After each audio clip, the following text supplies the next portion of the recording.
Welcome back, everybody. Happy New Year. We're here in 2021, an action-packed calendar year. And yeah, USMNT plays today. I'm here. I'm going to give a quick preview. I've missed you guys. I'm sorry. I know I owe everybody a number 9 episode, number 9 meaning the forward position. And that one will be coming to you hopefully later on this week with maybe a special guest or two helping me analyze that massive player pool of number 9s. But today, let's get straight to it. We play Trinidad Tobago. It's exciting times. 4 p.m. Pacific Standard Time, 7 p.m. Eastern Time under the lights. Weak opponent again, okay? Weak opponent on paper, weak opponent. You know, I heard the press conference today. I don't know much about Trinidad, but I just hope it's a lot better than El Salvador. I hope it tests our guys at least in one facet of the game or two and kind of brings the best out of some of our young MLS guys, okay? So, guys, what is Greg and the staff going to do with this game? Okay, there is a U23 camp mixed in with the senior camp this time. A lot of players. Olympic qualifying is the next big event in March in Guadalajara.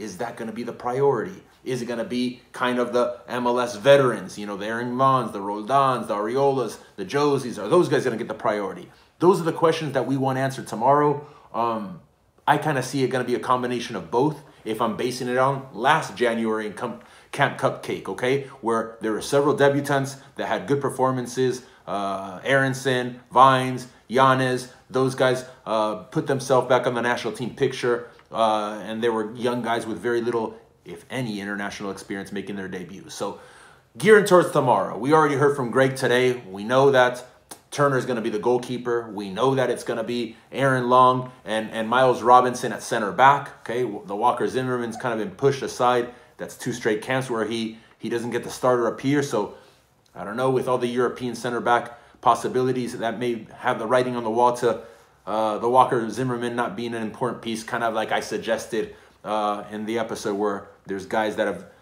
kind of come to the end of the road with their national team careers. All right. The question now is, who's going to play left back and right back? Right back, I think Araujo would have been of lock, but we heard from the coach that he's not going to participate in the game tomorrow. So it's Herrera, which I don't really rate, or Kyle Duncan, which I don't really rate. So take your pick. I don't know who's playing tomorrow. If I had to make a bet, probably the RSL guy, Herrera. Physical guy, tough, very little with the ball, technically not ready for the international level. But spotlight these things, okay? This guy's nowhere near the level of Serginho Dest or of Reggie Cannon. Yeah, I don't even think he's at the level of Julian Araujo. So we'll get to see a new guy lining up tomorrow in Herrera. On the opposite side, I'm pretty sure it's going to be Sam Vines. Okay, he got his debut last year. He played well. He did okay against El Salvador. He's had a good year in Colorado. I don't think he's international level quality, but he brings some quality on the technical side. He's good enough for these domestic games, for these cupcake type CONCACAF games. He's not good enough for the international level. It'll be another cap for Vines, in my opinion. George Bayo, not ready for the international level, especially at the senior team level. He was given an opportunity. I doubt we see much of him, if any at all, unless they split time tomorrow.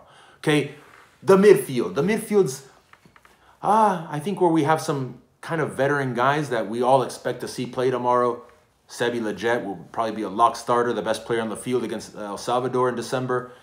Christian Rodon, the Seattle guy who a lot of people want to erase from the national team. He's consistent. He's been good when it comes to our domestic league with his performances with Seattle. And I mean, you always know what you're going to get from the guys. He's special? No. There's nothing special about Christian Rodon's game, but he is a consistent guy and he performs well. I expect to see him line up tomorrow. The 6, 50-50 toss-up. Jackson Ewell is probably the guy that's going to get the nod, but I wouldn't be surprised to see Perea, the Colombian guy who switched to the USMNT.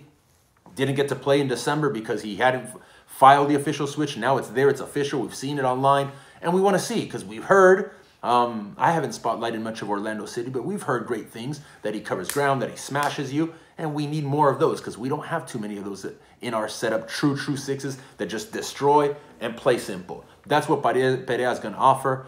Then we have the forward line. Okay, no Josie Altidore. Again, guys, I think it's the end of the road for the Josie Altidores of the world, the Michael Bradleys of the world. God bless them. They've done a tremendous job. They've had great national team careers. But here we are again, talking about an injury, talking about a strain.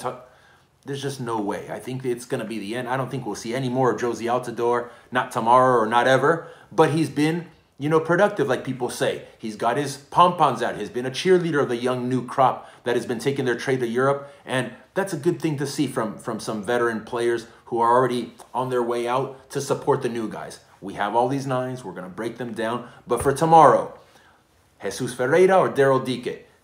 My money's on Jesus Ferreira getting the nod. Okay, he did last January over Gyasi Sardes, so I don't see how Daryl Dike jumps over him, being so new to the tactics of the national team, this being a whole new experience for him.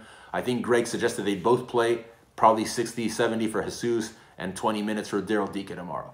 On the wings, Paul Arriola should be a lock, right? I think we're going to see Arriola and Mueller.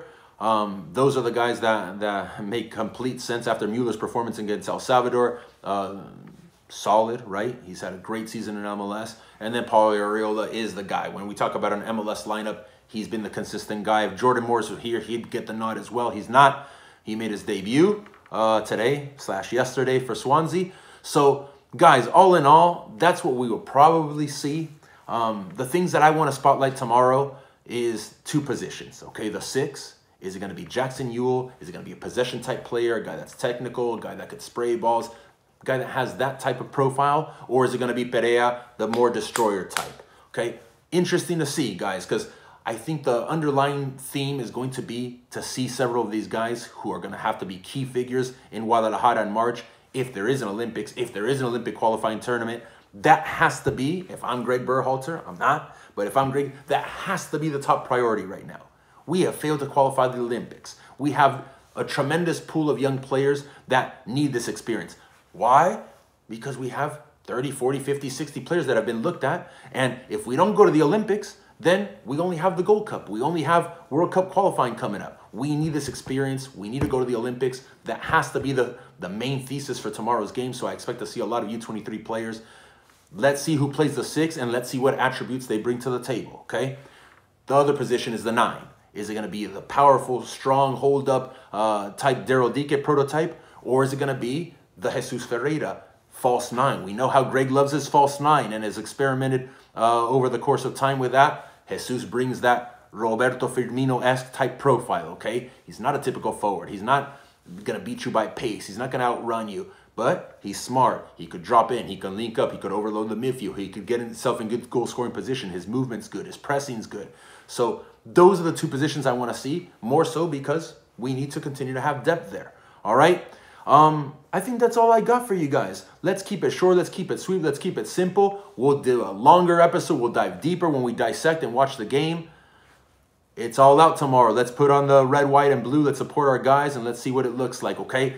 When we talk tactics, let's spotlight if that identity continues to shine through. I don't think we're going to be tested. I think we're going to be seeing another romp, 3 or 4 goal victory for the United States. But let's see the little details. Let's see our positional play. Let's see our attacking patterns, things that you started seeing. Even though the opponent was shit against El Salvador, we saw little details, okay? Let's see if we're put into situations where we have to build out. Let's see if we're able to even press, or if Trinidad's just going to be a team that's going to go direct.